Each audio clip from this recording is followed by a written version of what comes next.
नमस्कार दोस्तों।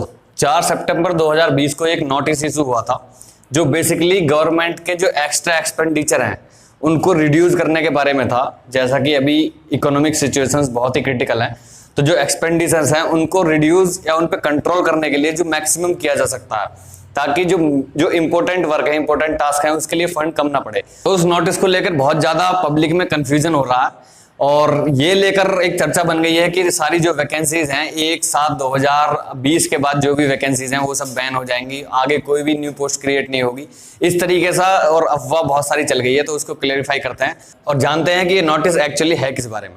तो इस नोटिस में बेसिकली बताया गया है कि कहां कहां एक्स्ट्रा एक्सपेंस होते हैं और कहां कहां पर उनको कंट्रोल किया जा सकता है, और जहां बिल्कुल कंट्रोल नहीं किया जा सकता तो उसका अप्रूवल लेकर उस एक्सपेंडिचर को भी आप कर सकते हैं, किसी जॉब से रिलेटेड है।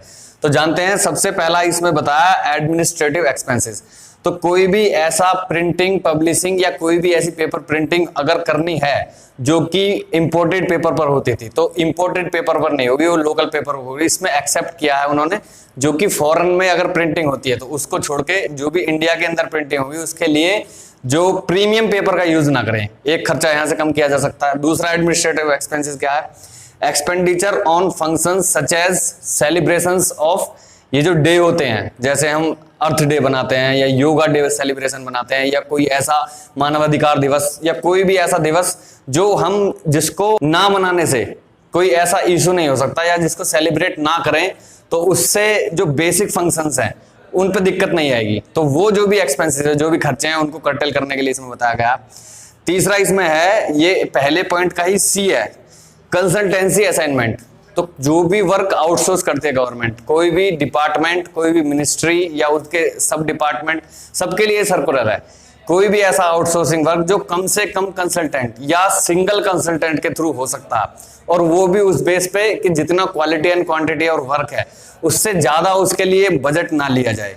तो वहां पे जितना कम से कम एक्सपेंडिचर, ये हो गया। तो कंसल्टेंट जितना कम से कम आउटसोर्स कर सकते हैं उतना कम करिए। उसके बाद दूसरा पॉइंट उठाया क्रिएशन ऑफ पोस्ट। इस दूसरे पॉइंट को लेकर बहुत ज्यादा मिसअंडरस्टैंडिंग्स मार्केट में फैल चुकी है, तो वो क्लियर कर लेते हैं। क्रिएशन ऑफ पोस्ट में ट्वीट करना पड़ा मिनिस्ट्री ऑफ फाइनेंस को, और ट्वीट करके बताया कि ये creation of post SSC, railway या यूपीएससी पे बिल्कुल भी इंपैक्ट नहीं पड़ेंगी। वो वैकेंसी जैसे पहली थी वैसे ही फिल करी जाएंगी। 1/7/2020 के बाद ही क्यों ना अनाउंस, मतलब उन वैकेंसी से कोई लेना देना नहीं है। ये इंटरनल डिपार्टमेंट में, मिनिस्ट्री के अंदर अगर कोई ऐसी एक्स्ट्रा वर्क, जैसे कि कोई फंक्शन ऑर्गेनाइज कराना है तो एक्स्ट्रा लेबर या कोई ऐसी पोस्ट क्रिएट कर दी जाती है, टेम्परेरी पोस्ट, 2 साल की, 3 साल की, 4 साल की, कोई ऐसी टेम्परेरी पोस्ट क्रिएट कर दी जाती है, तो उन पोस्ट पे बैन लगा दिया गया है, ना कि जो कि गवर्नमेंट वैकेंसी है इन पे कोई बैन नहीं लगेगा। तो ये एक प्रोसीजर होता है, टाइम टू टाइम सर्कुलर आते रहते हैं कि खर्चे को कम करिए, और आज की डेट में तो बहुत ही इमरजेंसी सिचुएशन है, तो खर्चा कम करने के लिए बेसिकली नोटिस था। तो इंटरनल डिपार्टमेंट में कोई भी वैकेंसी, मतलब ऐसी वैकेंसी नहीं जो पब्लिक के लिए, जो डिपार्टमेंट में इंटरनल वर्क के लिए क्रिएट करी जाती थी for nominal time, 2 to 3 years contract base पे जो होती थी, कोई ऐसी नई वैकेंसी क्रिएट नहीं होगी जब तक कि अच्छे से ये पूरा सर्कुलर इकोनॉमी रन ना कर जाए, वापस टैक्सेस आने स्टार्ट ना हो जाए, गवर्नमेंट के पास सर्विसेज फंड ना हो जाए, तब तक के लिए एक बेसिक नोटिस है निकाला। इसमें वो पढ़ेंगे ट्वीट क्या था। और थर्ड इसमें पॉइंट ये था कि सारी मिनिस्ट्रीज और जो डिपार्टमेंट है उनके सब डिपार्टमेंट में वो इस आदेश का कंप्लायंस करेंगे। ठीक है, अब ट्वीट करके क्या इन्होंने क्लैरिफिकेशन देना पड़ा, मतलब इतने पढ़े लिखे लोग हैं कि मैसेज को, इंफॉर्मेशन को ही अपने हिसाब से ढाल लिया और अपने एजेंटे की तरह इसको फॉरवर्ड करने पे लगे पड़े हैं। तो क्लैरिफाई क्या किया है मिनिस्ट्री ने? नो रेस्ट्रिक्शन और ban on filling up of post in government of India like SSC, UPSC, railway recruitment will be as on before और विल कंटिन्यू एज यूजुअल। तो जैसे ये चलते आए थे, जो भी गवर्नमेंट ऑर्गेनाइजेशन है जो रिक्रूटमेंट कर रही है उसके लिए कोई अप्रूवल लेने की जरूरत नहीं है। अप्रूवल उसके लिए है जो नेसेसरी है, अप्रोप्रिएट है इंटरनल डिपार्टमेंट में, इंटरनल वर्क के लिए। अगर कोई न्यू वैकेंसी, मतलब न्यू पोस्ट, जैसे कि रेलवे में अगर ग्रुप डी की है, या बैंक में क्लर्क की है, या पुलिस में सब इंस्पेक्टर की है, या सीपीओ में किसी चीज की है, वो तो ऑलरेडी क्रिएटेड है, वो बनी हुई है।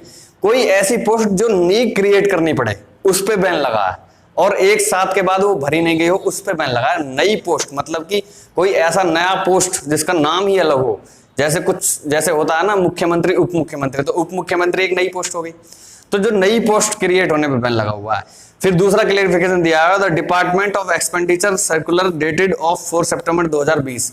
तो जो सर्कुलर है वो deals with internal procedure for creation of post.